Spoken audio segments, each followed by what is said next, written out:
All right, guys, let's talk about taxes today because I always get asked this and it's something that I always refrained from making a video about or answering because this is the disclaimer. I am not a tax person. I'm not a CPA. I'm not legally advised to give tax information. So we're just gonna go about this video as, just what I did, the steps I took, and, maybe you can ask your CPA about what I did, see if that works for you. More than likely, it's probably not gonna work for you. We all have different situations. Again, talk to a CPA, tax person. I don't know the appropriate term, but yeah, get legal advice from them. Before we get started, I am still offering mentorship. Some of you asked, can I talk to you one-on-one? I do offer a call. It is a video chat. I mean, if you want to do a call, we can do that too. I know face-to-face is easier. I'm going to link that below. That's through Calendly. I don't know how to pronounce that. You can schedule a call with me below if you are just starting. Maybe you're already in your loan signing journey. Maybe you want to learn how to get direct clients. All that can be discussed, and let's get into it. All right, so the most popular question I always get asked is, should I start my notary business or file a business before I even start signing? The answer to that is no. I would just wait, feel it out, see if this is something that you actually want to do and dedicate yourself to. Because for one, I mean, for me in the state of California, it's expensive to file your business.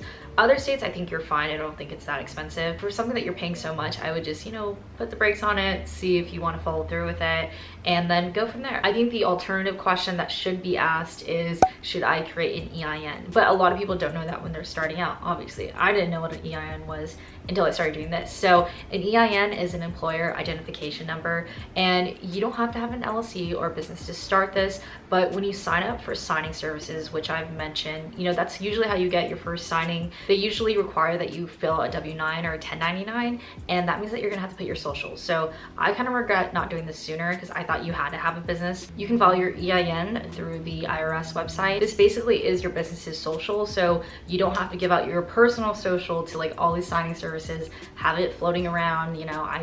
I really regret not doing that. So take advantage of that, do that first, and then, think about starting the business after. After you do that, and you have a few signings under your belt, and you think, hey, like maybe this is something I actually want to do, and I want to really go through with starting a business, then I would call a CPA or a tax person. I think it's just more appropriate to call a CPA. Usually every CPA gives a free consultation. So you want to talk to them, tell them your situation, tell them, hey, I'm a notary, I want to start a business. Should I create an LLC, a corporation, S Corp?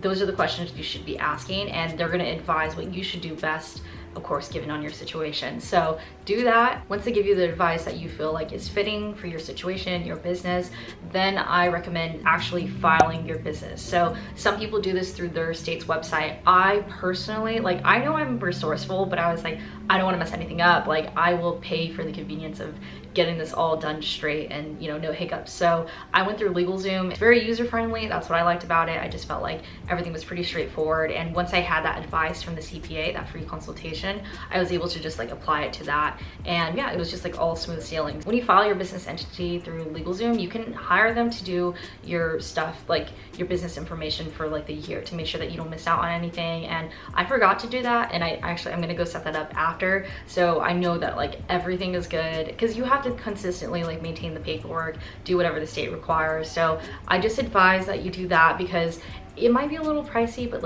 it's better than messing up. After all that is completed, you can do this in whatever step you want. This is just kind of what's making sense to me. But I opened a business account as soon as I had that step. I kind of just wanted my business account so I can put all my business income in one account and pay all my business expenses in one account. So everything just felt really organized, and also it felt very official. It felt like I was putting the stamp on this, all right, I am officially a business, because I had the business account, I had a Chase debit card, and then later I applied for a Chase credit card for business, because I think I told you guys I have a Sapphire card, so I'm able to transfer all the points that I use on my business card to my personal Chase Sapphire card. So the points are racking up. We love to travel. I recommend you take advantage of that, because that's it's money that you have to spend anyway. All right, from there, what I did, and I kind of recommend doing this as soon as possible, just as long as it's not super close to tax season, is finding a CPA. So not everybody has a CPA in this industry. I personally want one because, like I said, I'm not a CPA CPA or financial advisor, so why would I want to do that when I'm already focused on, you know, my YouTube,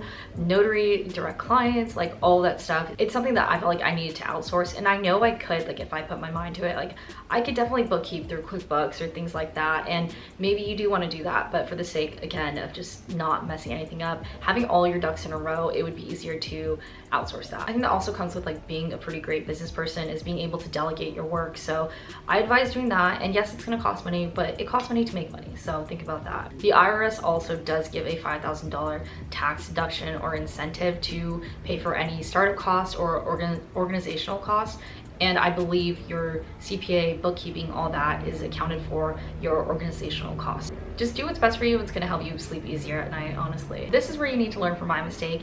I did I did do my research when I was looking for tax people, but you know, the reviews were good, but essentially just a couple months ago, I kept asking them questions. I felt like they ghosted me, and they finally got back to me.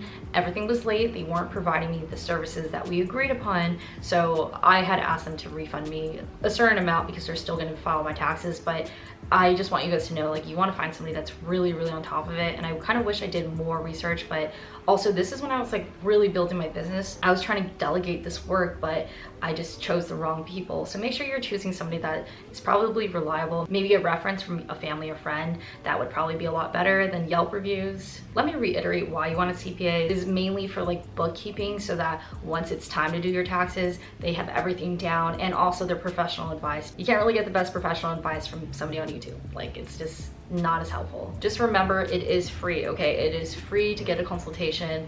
Don't come whining to me or like trolling in my comments, because be resourceful. Like, if you're gonna start a business, this is something that you need to have, you know, need to implement in your life. And yeah, that's the best advice I can give. So you could follow these steps, but advise a tax person along the way. Now, another question I get is about income. So like, how much do you pay yourself? How does it work? I personally asked my tax person, hey, what should I pay myself? And they asked me, how much do you plan on making this year? I estimated roughly like 100,000. So that could be a little more, a little less. I probably will hit maybe just like a little under 100,000. You should be paying yourself reasonable for whatever your gross income for your business will be. Again, ask your tax person. So after I asked about that, actually they took a few months, because like I said, they ghosted me. They're a terrible company. We finally set up my payroll just like a couple months ago, and I was already paying myself, and I only knew this because I was asking my boyfriend's tax advisor, which obviously, like, why am I paying my tax advisor? Okay, I am salty, I'm sorry, let's just continue. So I was paying myself, which is good. They're gonna take care of that. And then finally payroll has been implemented, so I am now paid payroll. I'm now paid monthly through payroll, and it's just a lot easier. I don't have to rely on me paying myself, like going in through my bank account, transferring the money. Everything is just done automatically at this point. Now, another question that I get asked, and that I see everywhere, is that there's this common misconception that notaries don't pay income tax. And I think people are just reading that wrong. Basically, your notarizations, your notary fees are exempt from self-employment tax. That does not mean all of your income tax. That means self-employment tax. So self-employment tax is Social Security, Medicare, and usually, like, if you had a regular job, like let's say you were working for Facebook, you know, Facebook would pay 50% of that, and you would pay the other 50% through your paycheck. Now you are your own employer, you're gonna have to pay both of it, and I think that's a 15.2 or 15.3%. So you're paying for Social Security and Medicare all on your own, and it gets very expensive. That's why people usually recommend that you start a business, so that you're not paying full self-employment taxes. But for the sake of being a notary, you are exempt from the notarizations that you do. The way I go about it is that I use my Notary Gadget. I've talked about this many times before. I use Notary Gadget, and this is why it's important to track all the notarizations that you've done, because you can upload it onto Notary Gadget. It'll calculate everything, and then at the end of the year, it'll send you like how much of your income is actually able to be taxed as self-employment tax. So it'll let you know like what's exempt from self-employment tax and what like you're actually going to be taxed on for self-employment. So again, let's just answer this and clear the air. It is not your full income that will be exempt from taxes, okay? Please do your research and just know that you are not exempt from taxes. So before starting my business, I spoke with a few CPAs through, you know, the free consultations. And one of the CPAs that I spoke to, you know, given my situation, again, this is my personal situation, you know, I have a YouTube, I get paid through Google, I have affiliate links, and just other sources of income that kind of pertain to me doing this. So they advise that I start a corporation, that is my entity, and I file as an S Corp. So I'm not gonna go too much into that because I don't wanna explain it wrong, but I can put a little video below explaining it. And this is a question that you might wanna bring up to your tax person, but given that I do YouTube and all this stuff, you probably don't want a corporation.